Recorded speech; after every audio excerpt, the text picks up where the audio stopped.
тэгээд 2020 онд танай компани ямар амжилттай ажиллав, сангийнхаа талаар мэдээ эзэмших чадлагч нарт маань мэдээлэл өргүүлээч. За баярлалаа. 2020 оны үндэсний хөгжлийн сангийнхаа танилцуулгыг манай хамт олон бэлдээд байгаа. За тэгээд энэ танилцуулгын талаар та бүхэндээ хүргье. Шууд скрин шеэр хийе явуулж байгаа юу те?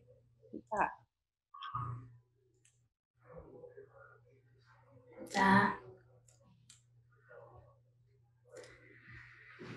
нийт үндэсний хөгжлийн сангийн хөрөнгө оруулагчид нийт эзэмшигчтэй энэ өдрийн мэндийг хүргэе. За үндэсний хөгжлийн сан маань үйл ажиллагаа явуулаад 2 сарын нүүрийг үзэж байна.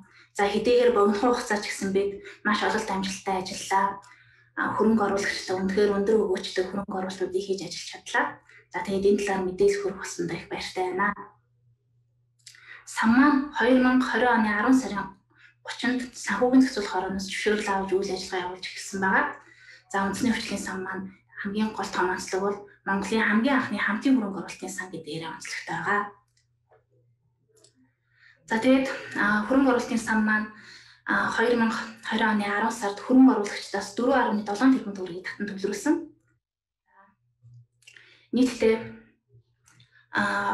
хөрөнгө оруулагчдаас 3,000 гаруй хөрөнгө оруулагчид бид нарт одоо хөрөнгө оруулалт хийх саналаа ирүүлсэн.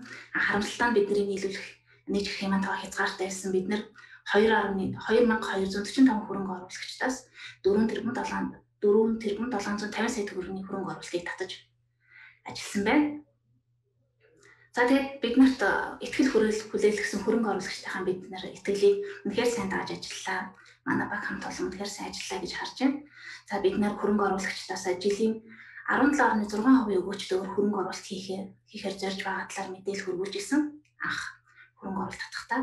За өнгөрсөн 2 сарын хугацаанд бид нэр 253 сая төгрөгийн дэлгэрэнгүй орлоготой ажиллаж 2 сарын хугацаанд 5.1% жилийн өгөөжтэй ажилласан байна. За энэ сарын өгөөжтэй ажилласан байна. За энийг жилээр тооцох юм бол 29.4% өгөөжийг хөрөнгө оруулагчтай өгөхөөр харагдаж байна. За энэ өндөр өгөөжийг бий болгосондоо тэгээд бид нарт үнэхээр итгэж анхны хөрөнгө оруулагч болсон хөрөнгө оруулагчтай үнэхээр баярлалаа гэж хэлмээр байна. За тэгээд хөрөнгө оруулалтын өгөөжийг бусад санхүүгийн хэрэгслүүдтэй харьцуулж энд гаргаж өгсөн байна. Монгол банк маань бизнес үдээ дэмжих за эдийн засаг зохисон байдал байгаа учраас бодлогынхаа хөвөг түүхэн доод хэмжээндээ буулгасан. За үүнээс үндэслээд хатгалан зээлийн хүнүүд бол нэлээд бууралтай байгаа. За энэ цаг хугацаанд бид нэг үндэсний хөгжлийн сан гэж шинэ хамтын хөрөнгө оруулалтын санг бий болгож шинээр нэгж эрхийг хөрөнгө оруулагчдаа санал болгосондоо бас их олзуурч байна. За тэгээд өгөөжүүд маань энд харагдаж байна. За хөрөнгөөр баталгаажсан үнэ цасны өгөөж жилийн 14%-тай, хатгаламжийн хөв жилийн 12.7%-тай байна. За оны сүүлээр за үндэсний хөгжлийн сангийн маань хөрөнгө оруулалтын өгөөж 29.4%-тай байна. За тэгээд үндэсний хөгжлийн сангийнхаа талаар товч мэдээлэл хүргэе гэж зорж бодсон юм. Сан маань хөрөнгө оруулалтаар дагнасан мэргэжлийн компани байгаа.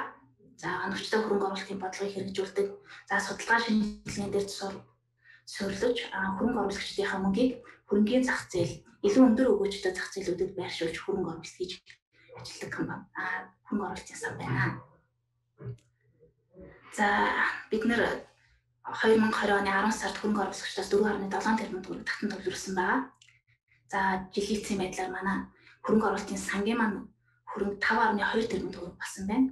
Нийт хөрөнгийн маань 53% нь мөнгөний хэрэгсэл, за 39% нь дотоодын хувьцаа, за хоригдлогдсон хөв бонд гээд бусад төрлийн хөрөнгө оруулалтын хэрэгслүүдэд бид нэр хөрөнгө оруулалт хийж байршуулсан байна. За үүнийхээ үндсэн дээр бид нэр 253 сая төгрөгийн дэлгэрэнгүй орлоготой ажилласан байна.